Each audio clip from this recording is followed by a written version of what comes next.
स्वामी समर्थ. आज आपण या रस्त्याने आलो आहोत श्री स्वामी समर्थ मठ, भुईगाव, वसई.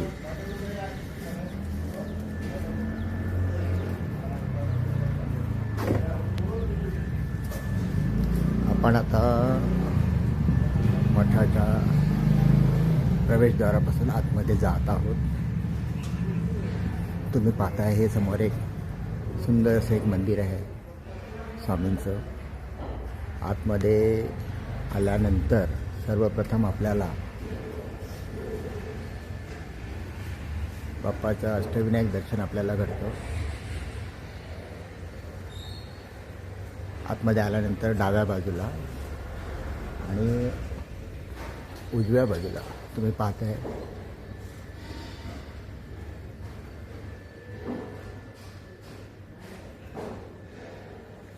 सर्व संत महंत यांचं दर्शन आज आपण घेतलेलं आहे. मन अगदी प्रसन्न झालेलं आहे. समोरच आपले महाराष्ट्राचे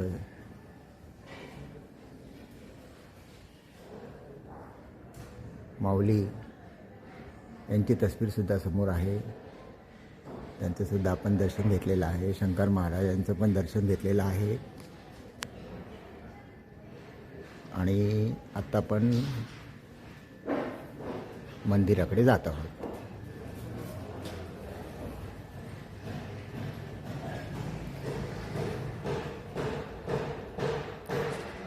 त्याचबरोबर या साईडला वरच्या साईडला तुम्ही पाहताय देवींचे पण आपल्याला दर्शन झालेलं आहे. अंबाबाई, तुळजापूरची भवानी, महालक्ष्मी, रेणुका माता, सप्तशृंगी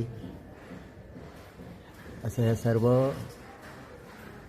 देवींचं दर्शनसुद्धा आपल्याला झालेलं आहे.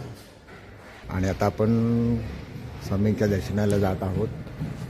हे दोन द्वारपाल या ठिकाणी तुम्ही पाहताय आणि हे आहे स्वामींच्या मंदिराचं प्रवेशद्वार. तिथून आपण आता आतमध्ये जाणार आहोत. आतमध्ये आल्यानंतर इथे तुम्ही पाहताय स्वामींच्या मंदिराच्या पुढे प्रशस्त अशी जागा आहे. नामजप करण्यासाठी कोणाला बसायचं असेल या ठिकाणी उत्तम अशी सोय आहे. आपण मंदिरात आल्यानंतर सर्वप्रथम बाप्पाचं दर्शन घेऊया. उजव्या बाजूला आपले बाप्पा, डाव्या बाजूला आपले हनुमान महाराज. आणि आता आपण आतमध्ये आलेलो आहोत. समोर पाहताय सुंदर अशी या ठिकाणी श्री स्वामींची मूर्ती अगदी आपल्याकडे बघते असं आपल्याला भास होतो. मित्रांनो, मंदिरात आपण जातो ते मागण्यासाठी न जाता देवाने आपल्याला भरपूर दिले त्यासाठी जावं. कधीही मंदिरामध्ये जायचं असेल तर मागण्यासाठी जाऊ नये, देवा मला हे दे, देवा मला ते दे. परंतु देवाने आपल्याला इतकं दिलेलं आहे, स्वामीने आपल्याला इतकं दिलेलं आहे. आणि स्वामी नेहमी सांगतात की भिवू नकोस, मी तुझ्या पाठीशी आहे. हा मंत्रच एक आपल्याला सर्व काही देतो. अशा तऱ्हेने आपण स्वामींचं दर्शन घेतलेलं आहे.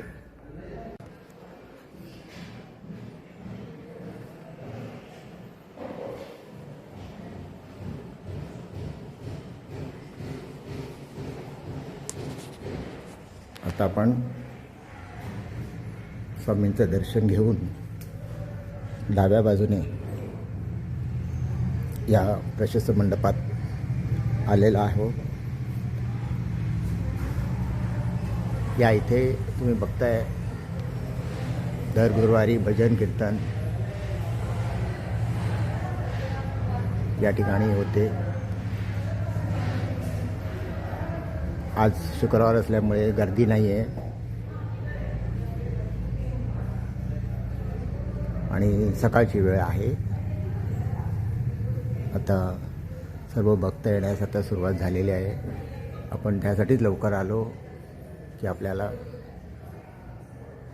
दर्शन चांगलं असं दर्शन घेता येईल, मनसोक्त दर्शन घेता येईल, स्वामींना भरभरून बघायला मिळेल, आपल्याला पाहायला मिळेल. बऱ्याचदा असं होतं की आपण लाईन लावून एखाद्या मंदिरात देवळात जातो, परंतु आपल्याला व्यवस्थित पाहता येत नाही आहे, व्यवस्थित आपल्याला दर्शन होत नाही आहे. आणि आता आपण आलो आहोत, या इथे एक पुस्तकालय आहे, देणगी कक्ष पण आहे, विविध प्रकारची स्वामींची पुस्तकं या ठिकाणी आहेत. आणि हे तुम्ही पाहताय स्वामींचं चित्ररूपाने या ठिकाणी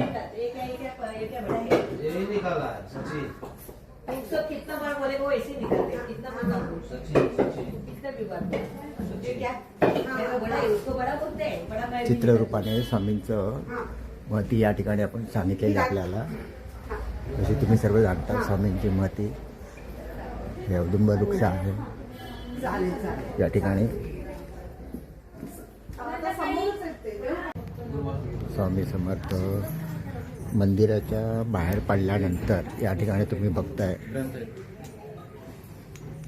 स्वामी समर्थ पूजा भंडार, प्रशस्त असं पूजा भंडार आहे या ठिकाणी तुम्ही पाहताय. विविध प्रकारची हे बघा, हे पाहताय स्वामींचे सगळ्या प्रकारचे या ठिकाणी नंबर प्लेट, बघा विविध प्रकारचे जे तुम्हाला हवं आहे ते. आणि मला आवडलेले हे बघा, हे घर स्वामींचं आहे. आम्ही स्वामींच्या घरात राहतो. किती सुंदर असं वाक्य आहे, मनाला कधी प्रसन्न वाटतं. आपण बऱ्याचदा म्हणतो हे माझं, हे माझं, हे माझं, पण आपलं काही नसतं. हे सगळं आपल्याला स्वामी कृपेने मिळालेलं आहे. पाहताय तुम्ही या ठिकाणी विविध असं सामान या ठिकाणी आहे. झुला आहे, स्वामींच्या विविध छटा असलेल्या मूर्ती आहेत.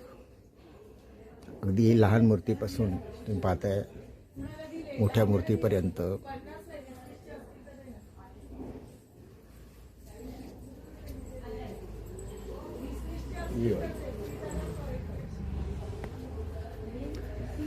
लोबान धूप आहे, अगरबत्ती आहे, देवीचे मुखवटे आहेत,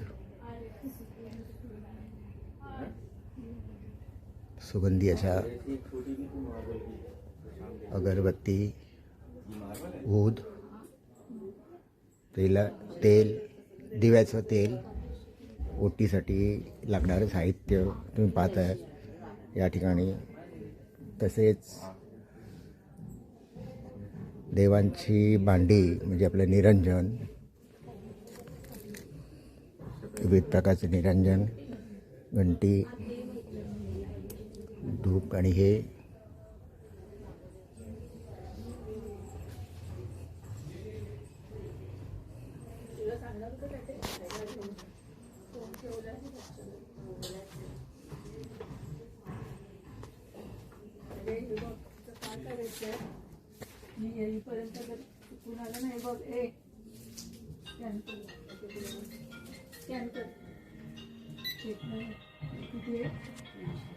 जपमाळ सुद्धा इथे आहे. तारक मंत्र नेम प्लेट नाहीच आहे. कळलं तुला? काल मग मी चेतनाला दाखवलं की बोली फक्त पट्टीली 150 रुपयाच्या तिथे आणि एक पटकन स्कॅन केल्यावर सगळ्या कस्टमरला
श्री स्वामी समर्थ मठ भुईगाव वसई या ठिकाणी तुम्ही पाहताय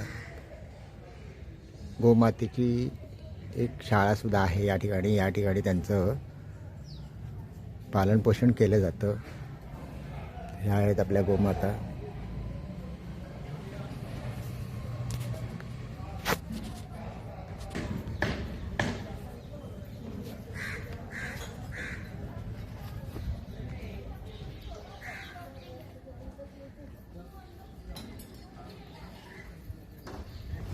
तुम्ही पाहताय या ठिकाणी अगदी मठाच्या बाजूलाच स्वामी भवन आहे. इथे बाजूलाच महाप्रसादालय सुद्धा आहे. तुम्ही पाहताय हे आहे महाप्रसादालय. दर गुरुवारी आणि रविवारी या ठिकाणी महाप्रसादाची सोय केलेली आहे. तुम्ही पाहता हे महाप्रसादालय भोजनालय या ठिकाणी प्रशस्त असं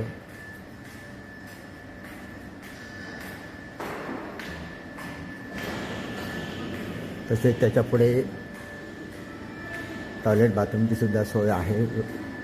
आणि ही जी जागा बघताय ही छोट्या गाड्यांसाठी पार्किंगची व्यवस्थासुद्धा उत्तमरित्या या ठिकाणी केलेली आहे. परंतु मला वाटतं गुरुवारी आणि रविवारी जास्त प्रमाणात भक्तगण येत असतील तेव्हा ही जागासुद्धा अपुरी परत असेल. मंदिरामध्ये आतमध्ये येण्याच्या अगोदर पार्किंगची व्यवस्था केलेली आहे. त्या ठिकाणी तुम्ही मोठी गाडी असेल तर पार्किंग करू शकता बाहेरच्या बाजूला, कारण आतमध्ये खूप छोटा रस्ता आहे. गाड्या आणून ते पार्किंग करण्या इतकी जागा नाही आहे. आणि इथे आपण गाडी पार्क केल्यानंतर या इथे चप्पल स्टँड आहे. बाहेरून आल्यामुळे आपण आपले हातपाय स्वच्छ धुवूनच मग या मठामध्ये प्रवेश करायचा आहे.